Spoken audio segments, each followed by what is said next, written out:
I put my identity in my paycheck, in my position at work, in my rank, into my followers. When you put your identity into things that will get taken away, you're going to feel like you lost yourself.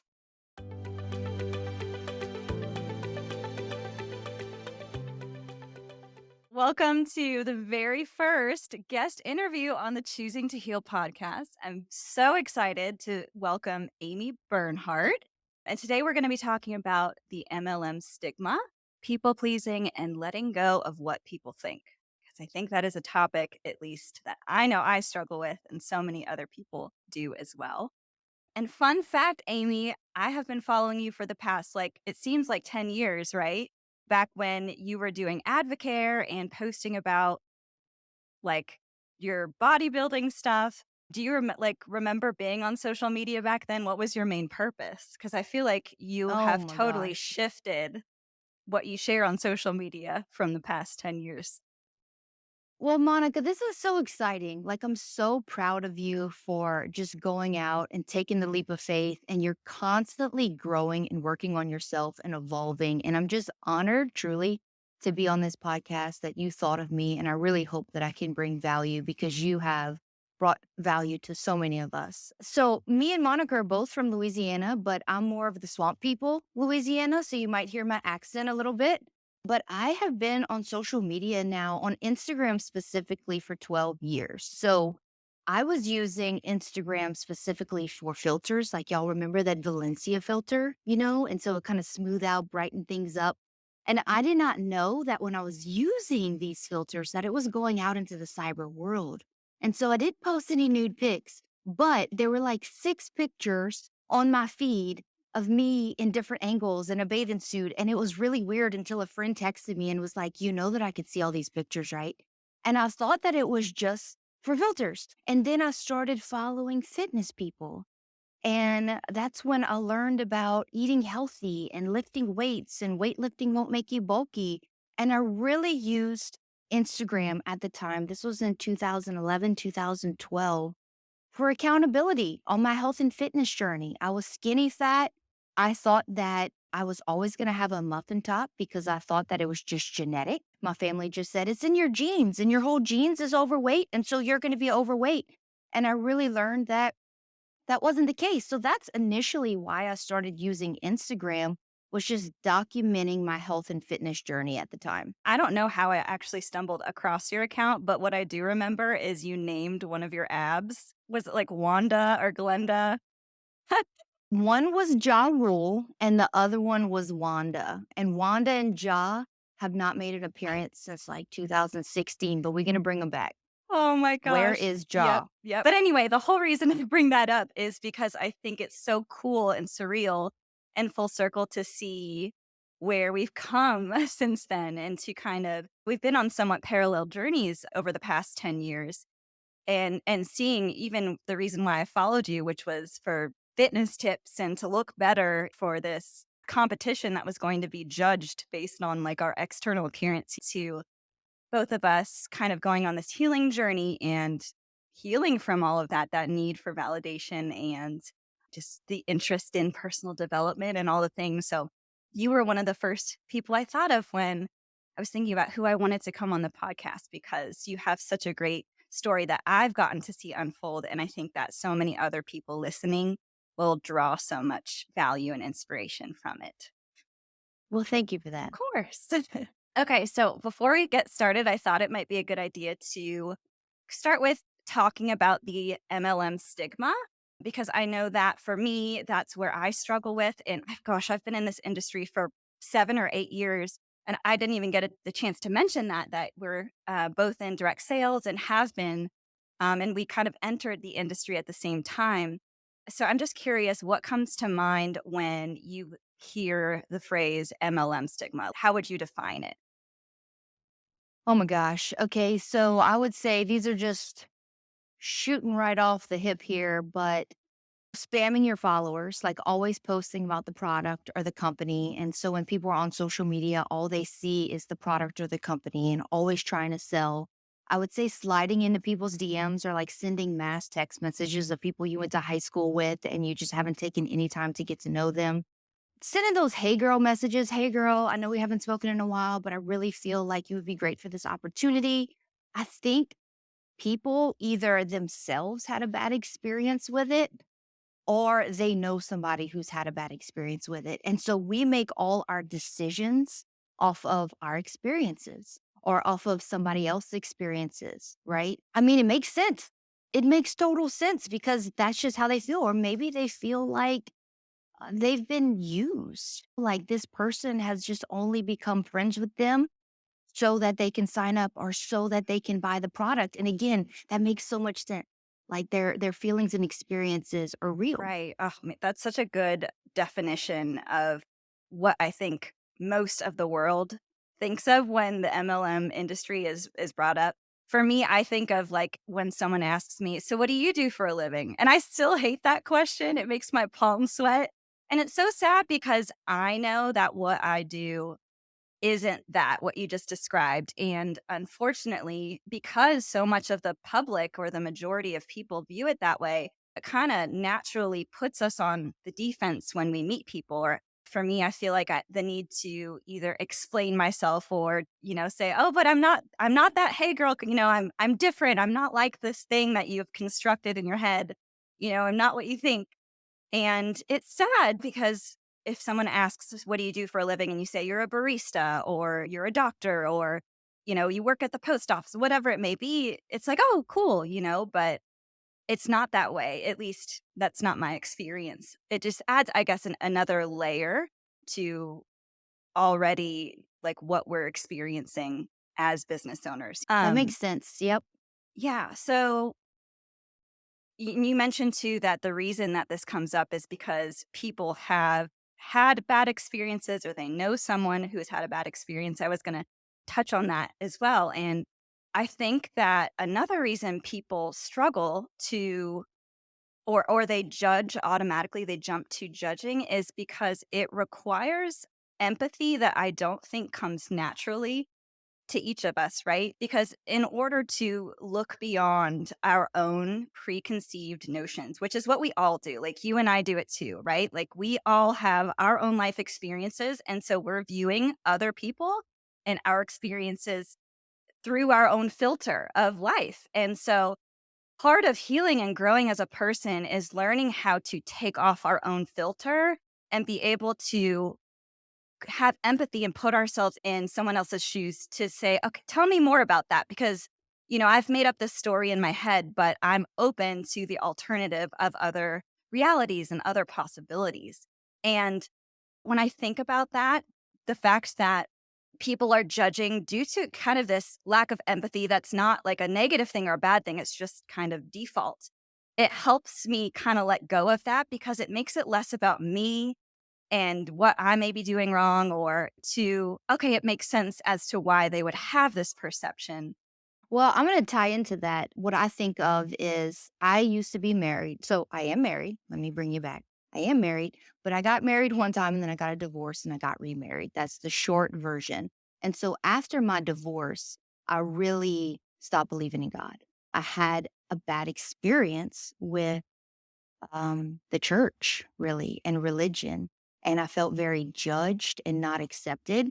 And so what I did was my unhealed part of me was that see, everybody is this way. And so I'm going to shun God completely because they're all this way. And I lumped everybody into this category.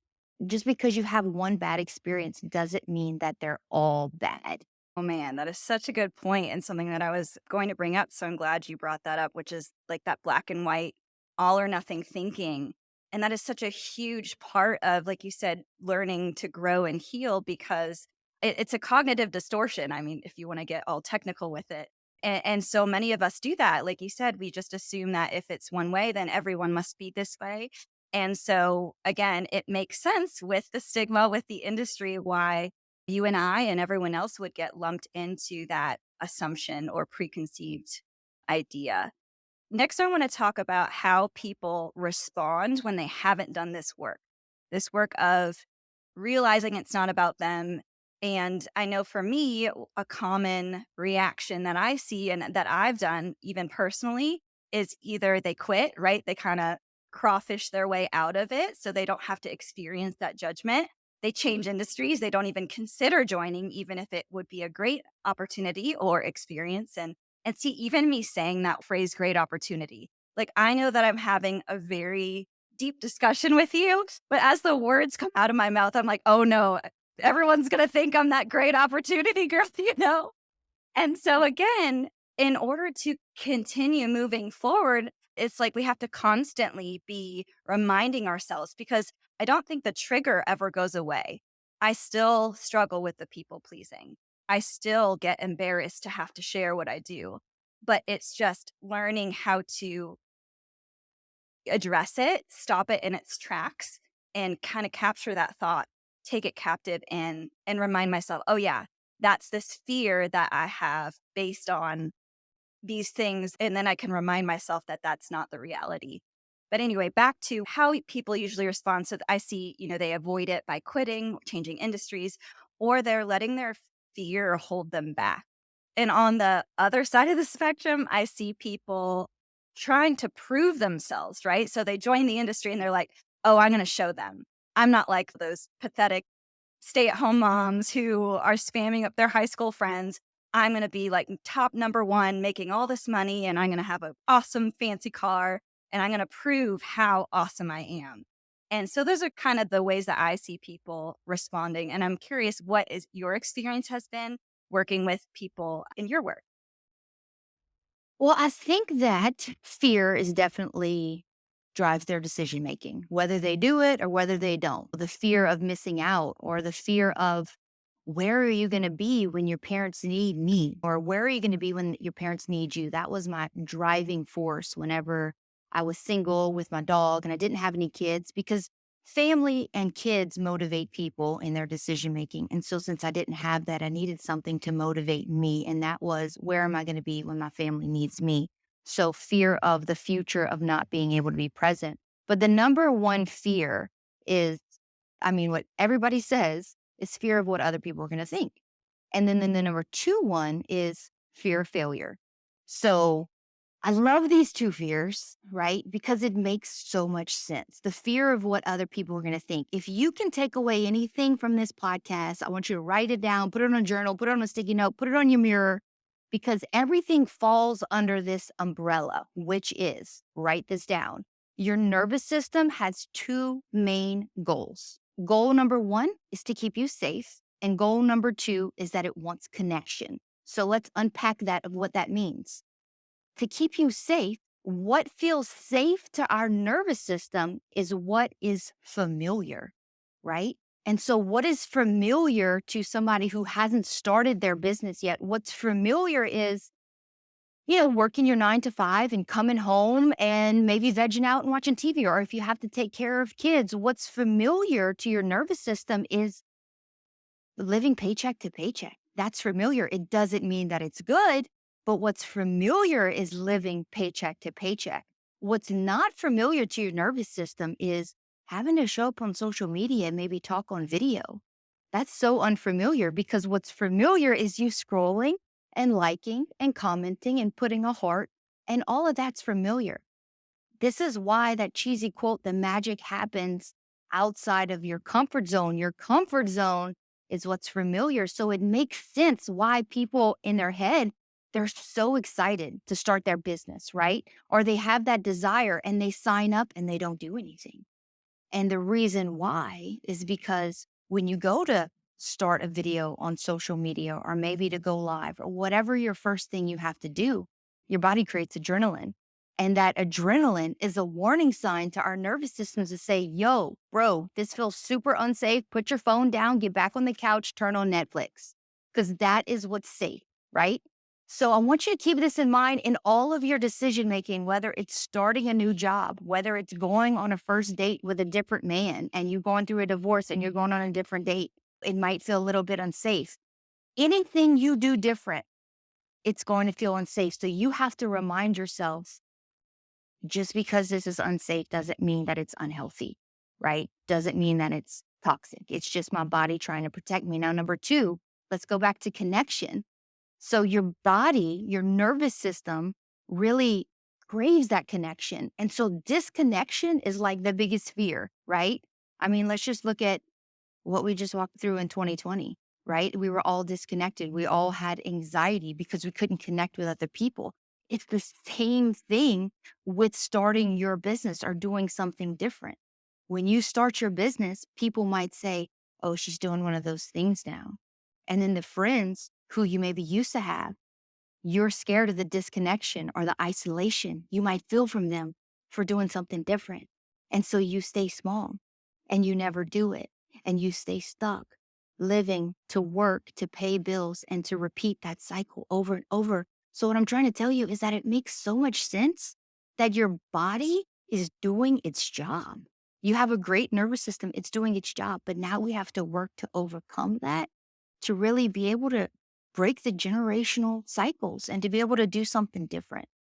Oh, man, that was so good, Amy. And that also, you just literally described what happened to me before we pressed play on this podcast episode. I messed up so many times in the beginning. My palms are sweaty. My heart is racing. This is so uncomfortable. I know I'm going to mess up. Oh gosh, I'm having Amy on the podcast.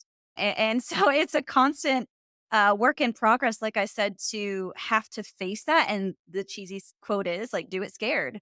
I think that everyone is looking for this cure all to when am I going to not care what people think? And that unfortunately doesn't go away. We just get better at handling those fears each time they come up. All of this ultimately boils down to that deep core desire we all have of being seen, understood, and accepted. And that is the root of people pleasing, which kind of leads us into our next section. I'm curious, what makes you label yourself as a people pleaser or a recovering people pleaser? And what has your experience been as a people pleaser in an industry that gets so much criticism and judgment? This has so many answers and so many layers. So, what it came down to was disconfirming experiences. And basically, in a small nutshell, but I want to tell you what a disconfirming experience is when you feel that conviction to like maybe speak about something you're very passionate on social media and it's polarizing, right? Like if you come to my page, it's very polarizing, but at the end of the day, I love you. I don't care really what color you are or who you want to marry or who you love. I really don't. If you have a great heart, then that's all that matters to me, truly. But the disconfirming experiences is whenever you do own it or you do something that is different, then it's basically having the feeling of, okay, I didn't die. I did it and I didn't die. So, what disconfirming experiences technically is experiencing opposite of what your core wound would expect to happen. Because your nervous system is always looking for evidence that the core wound is going to happen again. So, it's basically having an opposite experience of the expectations of your nervous system. So basically, when you show up on social media and you're just sharing something, your nervous system is expecting all of the influx of these DMs of people hating on you. I can't believe you're being that person. And you just getting negative comments, right? Then you show up on social media and you're like getting comments that are like people are saying, it's so good to see your face. I'm so proud of you for showing up. I know that you were scared. So you're having an experience opposite of the expectation of your nervous system. So basically, when you do something over and over, your nervous system starts to see evidence that the core wound is not true. So the more disconfirming experiences you have, the less you feel like you need to believe the core wound. Does that make sense at Oh, all? So basically, the absolutely. more that I spoke out and I spoke about what I believe in and I shared my own truth, man, I can't tell you what it did for little Amy. Like little me just finally being me, not having to wear makeup, not having to put a physical filter on myself to show my flaws. It's just a feeling that I can't explain. It's something that you have to do to really feel like you are being who you really are. That is such a great tangible example or something that you can give someone who's like, what do I do to heal from my people pleasing wound? That is a perfect example of something that you can work on is to just remind yourself, okay, this is why I'm doing this uncomfortable thing. And like you said, the minute you get that confirmation and affirmation, it just reinforces that new belief, that new neuro pathway. You perfectly described what it was like sharing about what I went through on social media in my previous marriage. And I was silent for a whole year because I was so terrified of sharing for multiple reasons. And I'm doing another podcast episode all about that, healing from betrayal trauma. And I was convinced, Amy, that the minute I spoke out about it, people would be like, why the heck are you still with him? What is wrong with you? What kind of fool stays in a marriage like that? Like once a cheater, always a cheater. What a POS, like just going off about all the things. And the day that I shared, I remember being so shocked by that disconfirming experience or what you just described, because I was convinced that I was going to get more negative comments than good. And I, to this day, think I've gotten one, maybe two comments from, Karen in La La Land who was like, "Oh, you're just airing your dirty laundry," or like, "You're just here for the drama. Thanks for sharing your drama on social." And it's funny because the comment that kept me in the dark, really kept me in the closet, so to speak. I was like, "Oh, whatever. I don't really care that she." As you once put it, I remember when we went to lunch, we're in the bathroom of a Mexican restaurant, and you're like, "Monica, my butthole doesn't even pucker anymore when someone leaves a negative comment." And it's so true, like, to see that journey of like, "Oh, actually my butthole isn't puckering. I think I can handle this." And it then sets us up with more confidence and bravery to continue speaking out and being more authentic moving forward, which is, again, the whole purpose and goal of healing.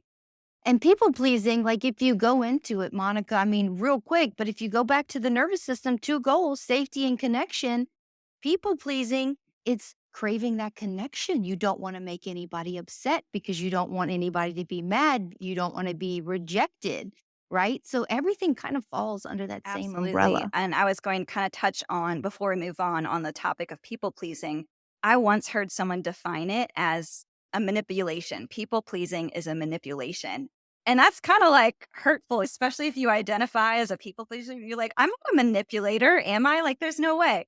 But I mean, ultimately, it is. We are manipulating other people's perception of us in order to avoid rejection and earn that acceptance and approval and love, which is our core desire. Like you just said, we just crave connection. And so our nervous system or our unconscious will do anything to keep that intact, which is why it makes sense that we would manipulate other people's perception of us.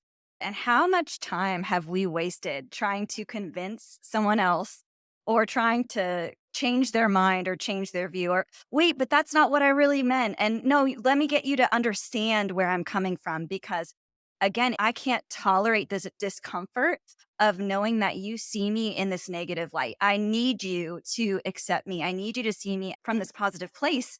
Otherwise, I'm going to continue to feel this pain of rejection. And so I just think about the amount of energy it takes to try to keep that hamster wheel going, and there's no guarantee of the outcome. Ultimately, at the end of the day, we cannot control someone else's perception of us. We can certainly try, we can certainly spin our wheels attempting to do so. And something else I think of too when I hear you talk about unhealed Amy and how you react today is there's a lot of talk about when you start to heal that you go through this grieving process. And it's like you said, because whereas before we were so concerned about losing that connection, that was priority number one. I have to maintain this attachment to this person that means so much to me.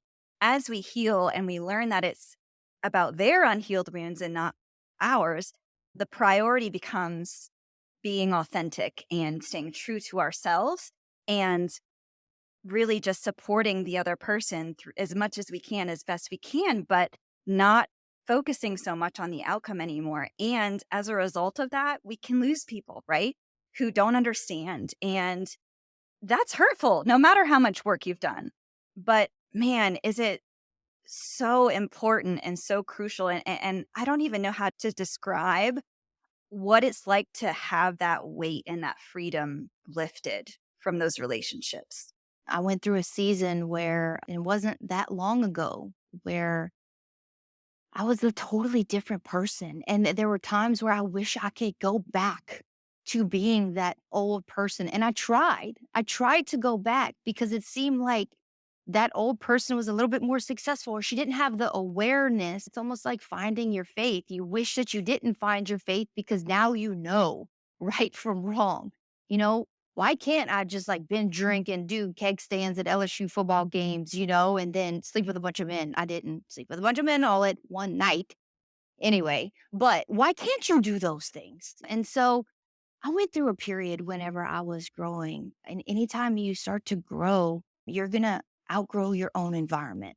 Always say that wherever you focus on growing and changing yourself, but you don't change your environment. Your environment is your workplace, your environment is your intimate relationships, your friendships, your church, where you physically live. If you don't change your environment, your growth is going to be slow and it's going to be painful and it's going to be hard. So, transitioning back and tying all of this into what we're talking about today, which is the MLM stigma, people pleasing, letting go of what people think. I would love for you next to kind of walk us through your journey and describe your experience of being in the industry specifically. And where were you emotionally, your level of maturity, your general outlook, the wisdom that you had at each stage? Like, what was your hero's journey, so to speak, of going from unhealed people pleaser Amy to finding your authentic voice? I used to be a dental hygienist, okay? And I thought that that was going to help me to live out the American dream. And then once I started practicing dental hygiene, I just felt like I had more to offer. I felt like I had more to offer people, and I was growing in my health and fitness journey. I was 24 years old at the time. And so what happened is that I started how I got into this industry. I started using a product that I absolutely loved and I signed up strictly for the discount. I had no idea what MLM was, network marketing, no clue, signed up for the discount. And for me, I honestly never felt like I was selling. I always think of I share the things that I love. I share the mac and cheese that I like from Chili's. I share the books that I read, the podcasts that I listen to, like the yoga pants that cover my muffin top. I share all the things that I love. And so this was just another thing that I shared that I loved. And I got paid to do it. And I made an extra $850 in my first 6 weeks. And at that time, I was learning about interest rates on credit cards. And I had a maxed out credit card of $6,000 at 22% interest rate that I was paying the minimum payment that would take me like 25 years to pay off. And so I said, you know what? My first goal is going to be to pay off this credit card. Well, I did. I did that in 3 months. And at that time, I was married. And again, you want to go back to people pleasing, right? At the time, I knew that I should not have gotten married. I had all of the red flags, but I was too scared to call up the wedding because of what are people going to think? They already got me gifts. They have to return their gifts. They got bridesmaid dresses. I'm going to inconvenience all these people. Like, y'all, I went through this with knowing this is not going to end well, right? But it was unhealed Amy that was too scared to speak up, which is so sad. I went through it. I knew how it was going to end. We separated a year later.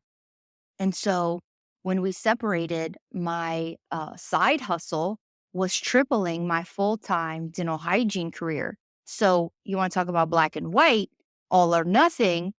So the same week that I filed for a separation, I also quit dental hygiene completely and said, I'm going to rip the band aid. I'm going to go all in as an entrepreneur and do this full time. That was 2014. And I'll take you back, which was, like you said, I'm going to be successful because I'm going to prove him wrong. You said that I can't do this. I'm going to prove you wrong, which I was talking about my ex husband at the time. You said that I'm always going to be overweight. I'm going to do fitness Yes. competitions and prove you wrong, right? In all the unhealthy ways. And what started to happen? The more weight that I lost, the more followers I got, the more likes that I got, the more attention I got. And y'all, bro, I get goosebumps thinking about it. It's like hovering over my old self and seeing that I looked for likes and followers and comments for validation and self-worth, because if you would have told me I didn't love myself, I'm like, you don't know. I love myself so much, but now I look back and I really didn't. And I searched for all of that and I put my identity into a paycheck. The more money I made, the more important I was. I put my self-worth into my rank in the company and I chased a rank. I want to get as high as possible because then I'm more important, then more people are going to want to listen to me, right? I put my self worth, like I said, into the likes and the followers and all of those things. And when you put your self worth into something that can be taken away, then when it is taken away, you're going to feel like you Oh lost man, I have yourself. goosebumps. And so here's what happened. I did all of the things, right? I set these monetary goals that I want to buy a Range Rover, right? And I'm going to pay off my house. And it was all of these things. And when I achieved that, have you ever heard of, and I'm sure you have, Maslow's hierarchy of needs? And you have like the basic need, which is like shelter, right? And then it goes up, look it up, Maslow's hierarchy of needs. And I got to this like tip of the need. Like I fulfilled all the other needs. And I remember where I was. It was August 2015. I had just spoke on stage at Dallas Cowboy Stadium, and that was my last goal that I wanted to achieve. And I get home from that speaking gig and I'm sitting on the couch and it was the lowest of low. It was like I remember where I was and I had my little dog with me and I'm like, why am I so sad? I've achieved everything. I have the car, the house, the dog, the freedom, the debt freedom, but I don't love myself. Like I'm chasing something that can never be caught. It's like drinking salt water and expecting it to quench your thirst. It's only going to make you more thirsty. And nothing could ever make me happy. And I said, there has to be something more. Like, what is more? And then the next week, I was saved, and God radically saved me whenever I did not want to be saved at all. And I gave my life to God a week later, and that's when I really just started pursuing my faith. I was single. My divorce was final the same day I was speaking on stage, that same day my divorce became final. Like it was like this whole grieving chapter of this realization of what's really important in life. You know what I mean? And I was at the lowest of low. And so I started pursuing my faith and seeing like this bigger picture. And 9 months later, I met my husband. That was, you want to talk about the biggest blessings in network marketing? My husband. He got online because he was looking for an energy drink and he found a wife. He was looking for somebody to purchase from and he saw my picture online and he said, oh, she's a pretty girl. And then 6 months later, we're dating and 6 months later, we're married. You know what I mean? And so he is my biggest blessing. I would have never met my husband if it wasn't from network marketing. But here's what happened. So I then have a daughter and I am still, still putting my identity into my paycheck, into my rank, into all of these things that make me feel important. And then May 17th, 2019, that company that I was with for 6 years, they called up one Friday and said, we're changing our business model and you're no longer going to have a paycheck. In 2 months, you won't have a paycheck. And me and my husband lost 60% of our family's income. And I was on the bathroom floor, like deeply grieving, grieving, grieving, grieving. And that's when I realized identity, because then I thought, I don't even know who I am. Who am I? What value do I have to add to anybody? Because I put my identity in my paycheck, in my position at work, in my rank, into my followers. When you put your identity into things that will get taken away, you're going to feel like you lost yourself. And I heard God just say, be still. Put your identity into me because that is the only thing that will never be taken away. You're going to do something better. And for 3 weeks, I really just grieved and grieved. And then I started to let God download, okay, what are my gifts? I do have some gifts. And to allow him to really speak that to me because it's hard to accept a compliment, right? But now I can say, my gift is humor. I love to write. I love to teach and I love to speak. And so I just started to figure out what can I do to use these gifts. I ended up realizing that what network marketing was for me. Because, of course, right when I lost that business, Monica, you know what I said? I'm never doing this Never again. said that before. You screwed me. Right. You screwed me once. Shame on me. Screw me twice or whatever that saying is. I said, I'll never say it again. But then we heal and we grieve. And once I started to realize, I'm like, man, you know what I miss the most? I don't even miss that paycheck. I miss the friendships. I really miss the community. I took the community for granted and the personal development like that you get when you're a part of people because I felt isolated. And so I said, you know what? I'm going to give this another go. And I did. And you know what my husband said? He said, I can't believe you're going to do this again after we got screwed. Right? I could empathize with people who have that experience. He said, I cannot believe I'm going to do this again. I said, you know what? I got my heart broken. I got screwed by men. And if I wouldn't have given you another chance, we wouldn't be married. If I would have swore off all men, he said, okay, you got me. Prove me wrong. Prove me wrong. Since losing that business, I always said, I'm never going to get so caught up in the rank. I'm never going to put profits over people. I am never going to get caught up in my paycheck. I want to keep my identity so rooted in God. And since that happened, that's when I started my healing journey. I just can't get enough of healing, honestly, since 2019. It's been just so fruitful this time because I'm not working out of scarcity. I'm not working out of urgency or rush, rush, rush.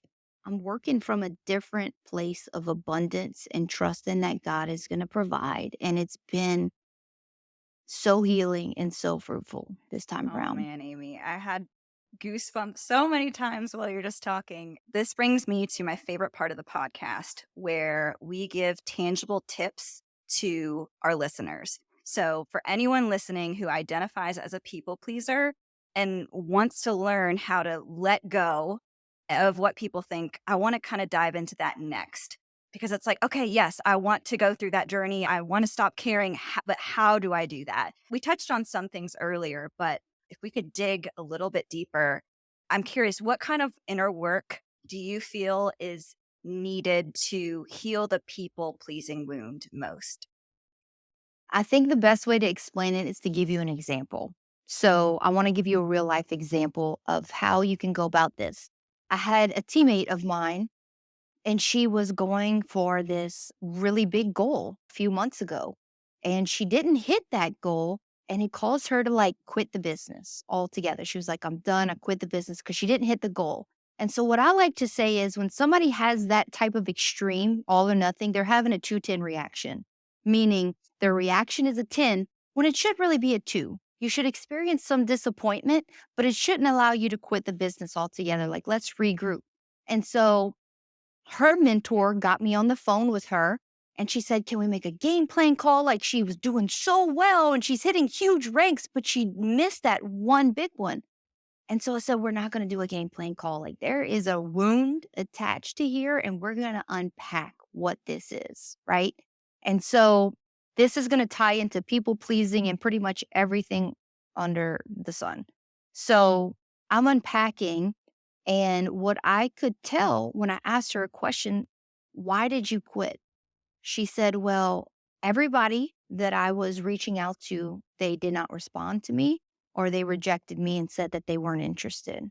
Okay, so rejection is the wound. So when I asked her, I said, how did that rejection make you feel? And she started to get emotion. And when you have emotion towards something, that means that there is an unhealed wound there. And so I knew that there is a wound of being rejected.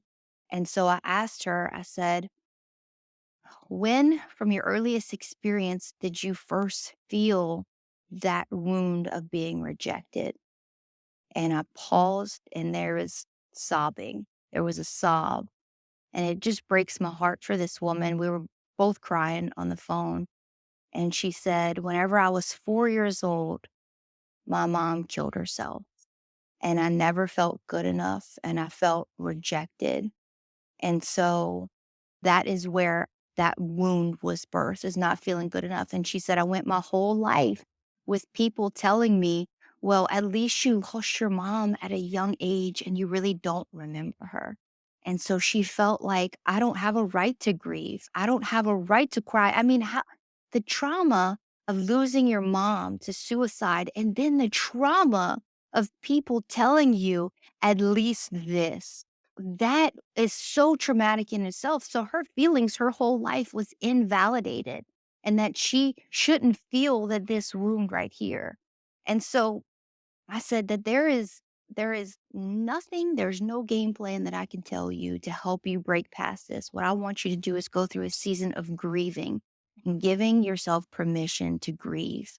And so in order to overcome people pleasing or not feeling good enough or not feeling seen or not feeling heard, these are all core wounds.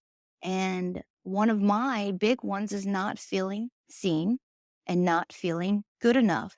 And it starts from our childhood, right? It starts with I had a brother who was an addict and throughout my childhood. And so my parents were very preoccupied with my brother. And so once I came to realize that I didn't really feel seen, and so I took to overachieving to feel seen. I took to being great at sports. I took to getting good academics, and that has developed into my business and shooting for the rank and trying to because that's how I was fulfilling that core wound and feeling seen through followers and likes and comments. It's all connected. So it was childhood work. Yes. Oh my gosh. And it's kind of sad when I think about the amount of people who think that people pleasing is just like their identity. Like, that's just how I am. They're so quick to kind of write it off and kind of give up and believe that there's no hope for them because they were born this way. And really what it is, like you said, is trauma, childhood trauma. To give you an example, what I do when I find myself triggered or I find myself wanting to people please, I go through a very similar process. So I ask myself, what meaning am I assigning to this? Right. So if this person doesn't respond to me, what meaning am I giving the fact that they're not responding? It means I'm not good enough because if I was good enough, then they would respond. And inner child work, as you said, is going to that inner child that believes that lie, that wound of I'm not seen, I'm not good enough, and reparenting them. That's what inner child work is. Like it sounds very woo woo, but essentially, if you can boil it down to, okay, noticing, right? Developing the self awareness to notice, I see that I am triggered and I'm feeling the need to people please. That's number one, identifying it, right? Number two is what meaning am I assigning what is happening? And then step three, as you said, is okay, I don't feel good enough. Why don't I feel good enough? When was the last time? When did this wound occur? When did this rupture happen? And then rather than externally trying to fill that void or numb that pain, being able to parent your inner child is like reminding yourself that you are good enough, right? And so I think as simple as that is just a constant process of awareness, then like processing. So adding some cognitive energy into it. And journaling really helps me to figure out what meaning I'm assigning to what's happening. And then again, tying it back to a core wound, which, as you said, they're usually the same, right? Like, again, mine is usually I'm not good enough. That seems to be a big one. There's some others, but they're usually pretty easy to identify. And then parenting the inner child. So that's essentially giving yourself reminders, affirmations, if you will. And then rather than behaving or responding in a way that mitigates it externally, it's aligning your actions, your response, your behavior towards the healed, like your inner parent, right? Like your wise self. I mean, every single step I never put it in steps like that, but that is so good. And you mentioned something that I want to elaborate on, which is you said, I think what you can also do is think of a time when you were good enough or when you were chosen. So whenever I didn't get picked for something a few years ago, it calls a 210 reaction. I'm like, why do I want to quit my business? Because this girl didn't choose me. She chose somebody else. And I'm so grateful that I had these tools because I would have quit my business. And then I had to do a lot of work around that, but then I had to also think of and write down all of the experiences of when I was chosen, when I was good enough, you know what I mean? And then let your nervous system be reminded of how did you feel when you were chosen? And so, almost like recreate that memory into something positive. Absolutely. Oh, that's such a good idea. And also going back to the beginning when you're talking about those, what was it, disconfirming experiences? What a great idea it would be to keep like a journal on your phone by category of I shared on social media and people actually liked it. I thought they were going to like eat me alive and judge me, but they actually validated me and gave me so much encouragement. So next time I'm feeling scared about speaking out authentically, you can open up your notes app and scroll through during the times that I need encouragement or affirmations or to reparent this wound. There you go. They're right there in front of you. Because when we're triggered, we're not going to access those positive experience. Like you said, our system is seeking out evidence for the negative. So having that at hand is such a good, tangible thing that you can do to help get over those people pleasing triggers. Oh, I love that. Dude, that's High five. genius. That's genius. Heck, that's genius. Oh, both of us are gonna go do that now. See, we're continuing to learn things every day. Like, dang, that's actually a good idea. So next I was gonna ask you w- what you felt was your most successful thing that you took away from direct sales network marketing, but you kind of answered that. And I think it's funny because maybe in other podcasts or in other forums, success would be defined by, like you said, rank, money, followers, how many people put you on a pedestal, all these things. And yet you and I both define success in terms of, okay, when I had all those things taken away, I gained this gift of healing, this gift of perspective. And I know I can speak for both of us when I say that I think that is the biggest blessing of all, being in an industry that does get so much criticism and judgment. It's almost like go put yourself somewhere where you're not going to be comfortable because that is going to fast track your growth and healing if you are open to it and you embrace it. So I wanted to kind of end this with a question for you and then final thoughts and a bit of advice for our listeners. So my question for you is looking back at how far you've come and looking back at the Amy when you first started, what are you most proud of? The first thing that comes to mind is being able to handle adversity and rejection and just continuing to show up when you have negativity. And whenever I lost that company and I just felt like I was at rock bottom and just trying to let God speak to me. And he spoke to me in really odd places where I remember one was the Chick-fil-A parking lot. God's chicken, of course. He's going to speak to me at Chick-fil-A. And then that really sketchy parking lot. But I felt him say, it's gonna be up to you how far you fall, and then how far you allow yourself to fall, and how long you stay down. And it was so clear, how far am I gonna let myself fall after this? And then how long am I gonna just sulk and let myself I know that everything needs an appropriate amount of grieving, whether you lose your favorite person or whether you lose your favorite pen, you have to grieve, and everything needs that appropriate amount of grieving. So I knew grieving was appropriate because grieving is gonna make margin and it's gonna make room in your heart for peace and acceptance to pursue whatever is next. And so I allowed myself to grieve. But then when I felt like, okay, I've grieved and I'm excited of whatever is going to be next, then I was ready to run. And so what I'm most proud of is how to deal with adversity. That's so good. So, closing thoughts, final question for you. What advice would you give to someone who is listening who either wants to get started in network marketing or is in the industry already and is still struggling with letting go of what people think. If that is the main thing holding them back, what advice would you give them in a nutshell? I really would take some time to unpack it. If you have a mentor, if you have a counselor, if you have a therapist, I think getting things up and out is really important. And then letting somebody validate those emotions of what you're going through. I always try to get them up and out, whether it's on paper, and then try to think of all, again, on paper, all of the experiences, because I'm sure at a time, whenever you did show up as your most authentic self, you got rejected. Think of those experiences of when you did get rejected and sit in those emotions of what it felt like. And then again, try to put in other memories of when those disconfirming experiences of when you did get chosen or when you were your most authentic self and the praise that you got. But ultimately, the only way to get around it is to go through it. And by just sitting and not doing anything, I always say that fear is like a big monster. And the more you feed that fear with time, the more you think about it and analyze that fear and you feed it with time, the bigger that fear will grow.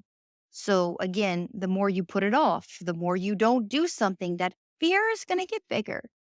And so what I like to say is when you starve that fear of time, when you remove time from the equation and you show up and you do it anyway, that fear diminishes. Again, it all plays into that disconfirming experiences or realizing that I didn't die and that you are getting positive praise. And again, the more you do it, the easier and more familiar it's going to become to your nervous system. The only way around something is to go right through it. And so I would say, just like you said, do it scared, do it afraid.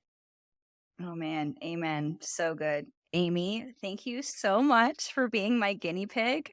I can't believe like how I mean, I was looking forward to creating this podcast because having conversations like this is my love language. There's nothing I love more in the world than to really deeply connect with people like you. So I just really appreciate you being willing to have this conversation with me, being willing to share with everyone, and I'm sure everyone listening is going to take something away with what you had to say. So thank you. Thank you for having me on, Monica. And I know the next podcast episode, we're talking about blended family and all of that stuff, because I think that that would be incredible for listeners. And that's another topic I'm passionate about. But thank you so much for having me on. I'm truly honored and I can't wait to share it.